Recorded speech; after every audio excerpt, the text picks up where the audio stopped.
Your feet contain more nerve endings per square centimeter than almost any surface on your body. Over 200,000 sensory receptors packed into the soles alone. And right now, if you're over 55, up to 40% of them are no longer working. That numbness you feel after standing at the kitchen counter for 10 minutes is not poor circulation. It's not just getting older. It's your nervous system sending you a distress signal about a collapse happening between your skin and your spine. And ignoring it is costing you your balance, your confidence, and potentially your independence. Here's what most people believe. They think feet go numb because blood isn't reaching their toes. They blame tight shoes. They blame standing on hard floors. Some blame diabetes, even when their blood sugar is perfectly normal. And their doctors, if they mention it at all, say something vague about peripheral neuropathy and move on. But that explanation skips the real story. Because your foot is not just a slab of meat at the end of your leg. It's one of the most sophisticated sensory instruments your body owns. A 2002 microneurography study by Dr. Paul Kennedy and Dr. J. Timothy Inglis at the University of British Columbia identified 104 individual mechanoreceptors from a single set of tibial nerve recordings. 4 distinct classes of nerve endings, each tuned to a different kind of pressure, vibration, and skin stretch. And a 2018 comprehensive review in the Journal of Neurophysiology, consolidating 364 individual nerve unit recordings from multiple laboratories, confirmed that these receptors are not evenly distributed. They cluster heavily in your toes and the lateral edge of your foot, the exact regions that go numb first. So when your foot starts tingling after 10 minutes of standing still, the problem is not that blood stopped flowing. The problem is that your nerve endings are being crushed between your body weight and the ground, and your brain is receiving a distorted version of reality from the bottom up. What most people never learn is why this crushing happens, what it destroys over time, and what your foot's internal pressure map reveals about the future of your balance. That's exactly what we're going to break apart right now.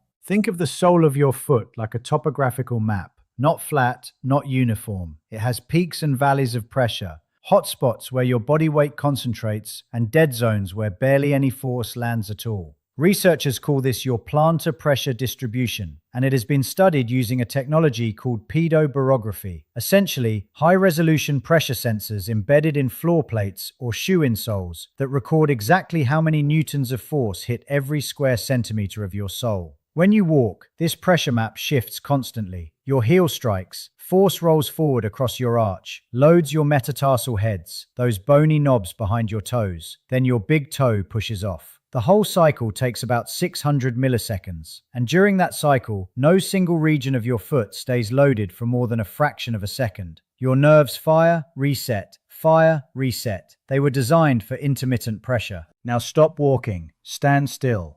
Everything changes. When you stand motionless, your body weight, let's say 170 pounds, parks itself on roughly 6 to 8 specific pressure points across each foot. Your heel takes roughly 60% of the load. Your metatarsal heads take most of the rest. And your arch, which was built to flex and spring during movement, locks into a rigid bridge under static load. A 2023 study out of Jinan University in Guangzhou, China, published in the Journal of Foot and Ankle Research, used wearable pressure sensors on 48 adults over age 65 and found that those with the highest fall risk showed significantly different pressure gradients in the midfoot and heel compared to low-risk individuals. The pressure wasn't just higher, it was stuck, concentrated, unmoving. Here's why that matters for your nerves. The 4 classes of sensory receptors in your foot sole, identified and classified across multiple microneurography studies, include fast-adapting type 1 receptors called Meissner's corpuscles, slow-adapting type 1 receptors called Merkel cells, fast-adapting type 2 receptors called Pacinian corpuscles, and slow-adapting type 2 receptors called Ruffini endings. Each one responds to a different stimulus. Meissner's corpuscles detect light flutter and slip. They're tuned to vibration around 30 Hz. Pacinian corpuscles detect deep vibration, up to 250 Hz. Merkel cells read sustained pressure and texture. Ruffini endings detect skin stretch. When you walk, all 4 classes fire in sequence. Your brain gets a rich, rotating stream of sensory data from your feet. But when you stand still for 10 minutes, only the slow-adapting receptors stay active, Merkel cells and Ruffini endings, because only sustained pressure is being applied. Your fast-adapting receptors, the Meissners and Pacinian corpuscles, go silent. They literally stop firing because there's no change in stimulus. Your brain starts receiving a partial signal. The sensory picture gets dimmer. And here's the part that should concern you. A 2018 review published in the journal Experimental Gerontology compiled data from multiple labs and found that Meissner's corpuscle density decreases progressively with aging. By age 60, the density of these receptors in your skin can drop by more than half. The corpuscles themselves shrink, change shape, and migrate deeper into the dermis, which means they're harder to activate. Some show signs of complete denervation. Their axons disappear. The receptor is still there, but it has no wire connecting it to your brain. So your feet aren't just being squeezed when you stand still. They're being squeezed with fewer and fewer functioning sensors to report the damage. But this is only half the story. What happens beneath the skin, in the fat layer between your bones and the floor, is even more alarming. Directly underneath the skin of your soul sits a structure most people have never heard of: the plantar fat pad. It's a specialized cushion, not ordinary body fat, but a honeycomb of tightly packed fat cells enclosed in fibrous chambers made of collagen and elastin. Think of it like a biological shock absorber. When you're 25 years old, this fat pad under your heel is roughly 18 millimeters thick. It compresses and rebounds with every step, distributing force evenly across the bones beneath. By the time you're 65, that same fat pad can thin to 12 millimeters or less. A study published in the Journal of Biomechanics in 2020, analyzing ultrasound measurements across subjects from age 1 to 96, documented this decline and confirmed that the thinning accelerates after age 45. The collagen chambers that hold the fat in place begin to break down. The elastin fibers lose their snapback ability. Your fat pad doesn't just get thinner, it gets less elastic. It deforms under pressure and stays deformed. If you've ever felt like you're standing on bone, especially on a hard tile floor, this is why. Your protective cushion has degraded, and when that cushion fails, the pressure map on the bottom of your foot changes dramatically. Instead of force being absorbed and spread across a wide area, it concentrates directly onto bone surfaces and the nerves that run between them. This is where the tibial nerve enters the story. Your tibial nerve is the main nerve trunk supplying sensation to the bottom of your foot. It runs down the back of your calf, passes behind the inner bump of your ankle bone through a narrow tunnel called the tarsal tunnel, and then divides into the lateral and medial plantar nerves that fan across your sole. When you stand still, two things happen simultaneously that threaten this nerve. First, the static loading compresses the nerve branches against the bones of your foot, particularly the metatarsal heads. The interdigital nerves, the branches that run between your metatarsal bones toward your toes, get pinched between hard bone above and hard ground below, with a failing fat pad providing less and less buffer. This is the same mechanism behind Morton's neuroma, a condition the Mayo Clinic describes as a thickened, irritated nerve, usually found between the third and fourth toes. Some scientists dispute whether Morton's neuroma is truly a tumor or simply a chronic compression injury, but the mechanical principle is the same. Sustained pressure on an exposed nerve causes it to swell, misfire, and eventually go silent. Second, and this is what almost no one connects, standing still shuts down your calf muscle pump. When you walk, your calf muscles contract and relax rhythmically, squeezing the deep veins of your lower leg and pushing blood back up toward your heart. Johns Hopkins Medicine identifies this calf pump as the primary mechanism for venous return from the legs. When you stand motionless, that pump stops working. Blood pools in the veins of your feet. The tiny capillaries that supply oxygen to your nerve fibers become congested. Your nerves don't just get squeezed, they get starved. If you've ever woken up at 3 a.m. with tingling feet after a day of standing at a family event, this is what happened inside your body. Mechanical compression plus vascular starvation plus a thinning fat pad. Three forces converging on the same nerve endings at the same time. If this is making sense to you, and you want to understand the third mechanism, the one that starts not in your foot, but in your lower back, subscribe now. That section is next, and it reframes everything you thought you knew about why your feet lose feeling. What almost nobody talks about is this: your feet can go numb from the top down. Most people assume foot numbness begins in the foot. It makes intuitive sense. The numbness is there, so the problem must be there. But for a significant number of adults over 55, the real source of the signal failure is happening 2 to 3 feet higher, in the lumbar spine. Your lumbar spine, the 5 vertebrae of your lower back, houses the nerve roots that eventually become the sciatic nerve. which branches into the tibial nerve, which feeds sensation to your soul. When you stand upright, the spinal canal in your lower back narrows slightly. This is normal. But in people with lumbar spinal stenosis, a condition the American Academy of Orthopedic Surgeons says affects a substantial portion of adults over 60, that narrowing becomes pathological. The space around your spinal cord and nerve roots shrinks to the point where standing upright literally pinches the very nerves responsible for foot sensation. Here's the telling clue. People with spinal stenosis feel better when they sit down or lean forward. They feel worse when they stand or walk.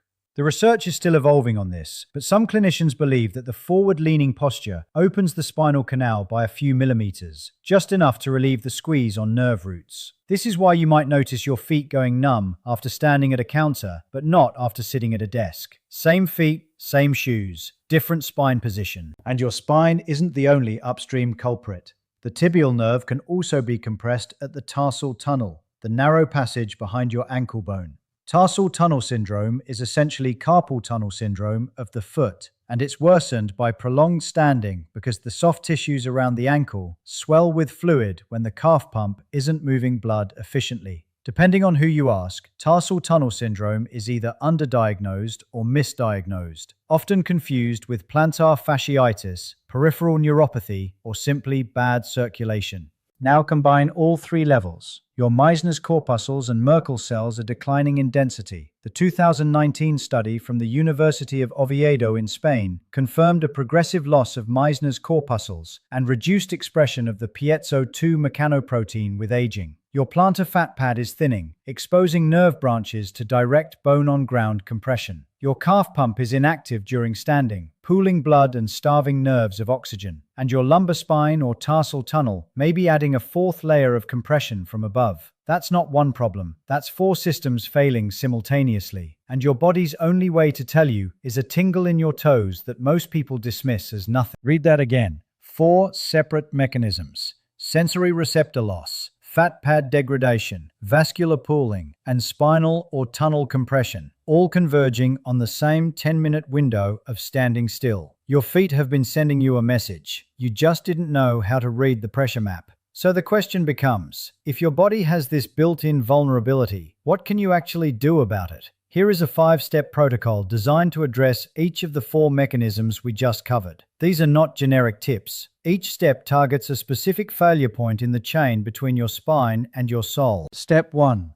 Break the static load cycle every 8 minutes. When you know you'll be standing, cooking, ironing, waiting in line, set a mental timer. Every 8 minutes, shift your weight deliberately from one foot to the other. Rise onto your toes for 3 seconds, then rock back onto your heels for 3 seconds. Do this 5 times. The entire sequence takes 30 seconds. What this does mechanically is re-engage your fast-adapting receptors, your Meissner's and Pacinian corpuscles, by introducing the change in pressure they need to fire. It also activates your calf muscle pump, pushing pooled blood back toward your heart. You are essentially resetting the pressure map. Step 2. Strengthen your plantar fat pad support with a marble pickup exercise. Place 15 to 20 marbles on the floor. Using only your toes, pick them up one at a time and drop them into a cup. Do this for 3 minutes, once per day. This exercise was recommended by the American Orthopedic Foot and Ankle Society, and it strengthens the intrinsic muscles of your foot, the small muscles between your metatarsal bones that act as dynamic stabilizers. Stronger intrinsic muscles reduce the load that falls directly onto your fat pad and nerve branches. Think of them as living shock absorbers that supplement the passive fat pad. Step 3. Perform a daily tibial nerve glide. Sit in a chair. Extend your affected leg straight in front of you. Point your toes away from you. Hold for 2 seconds. Then pull your toes back toward your shin. Hold for 2 seconds. Repeat this 15 times. What you're doing is gently sliding the tibial nerve through the tarsal tunnel and along its pathway behind your ankle. Historians still argue whether nerve gliding exercises produce their benefit through mechanical sliding or through changes in blood flow to the nerve itself. But a growing body of physiotherapy literature supports their use for tarsal tunnel symptoms. Step 4. Decompress your lumbar spine before prolonged standing. Before you know you'll be on your feet for an extended period,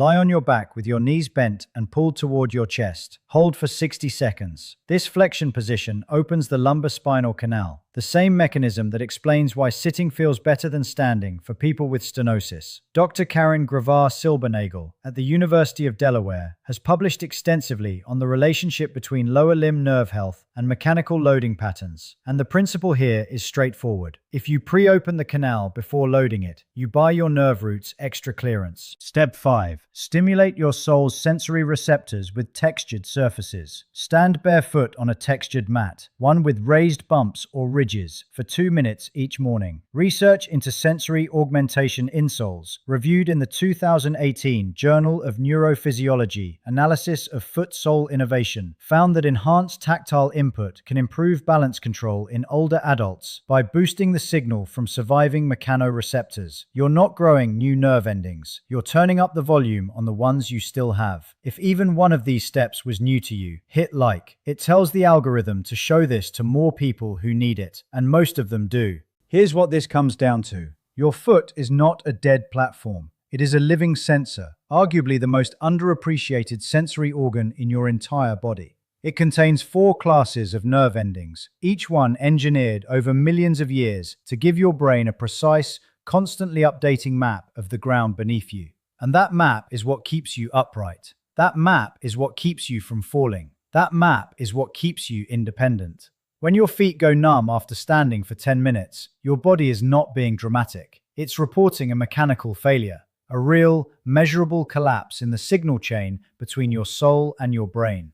The fat pad thins, the receptors die, the blood pools, the spine compresses. And each of these failures is accelerated by the one thing most people do more of as they age: standing still. But every one of those failure points has an intervention. You can break the static load. You can strengthen the muscles that protect your nerves. You can glide the tibial nerve through its tunnel. You can decompress your spine before it compresses your future. And you can feed your surviving receptors the textured input they're hungry for. I want to hear from you. Drop a comment below. What was the one thing in this video you wish you'd known 10 years ago? I bet most of you have noticed this numbness and assumed it was nothing. I want to know when it started for you and whether anyone ever explained why. Your feet are not failing you. You just stopped listening to them. Share this with someone who needs it. Someone who stands at a counter, at a workbench, at a church service, and quietly shifts their weight because their feet have gone dead and they don't know why. And if you haven't subscribed yet, you should. What's coming next week is something I've been researching for months, and it connects directly to what we covered today. The floor under your feet has always been talking. Now you know how to hear it.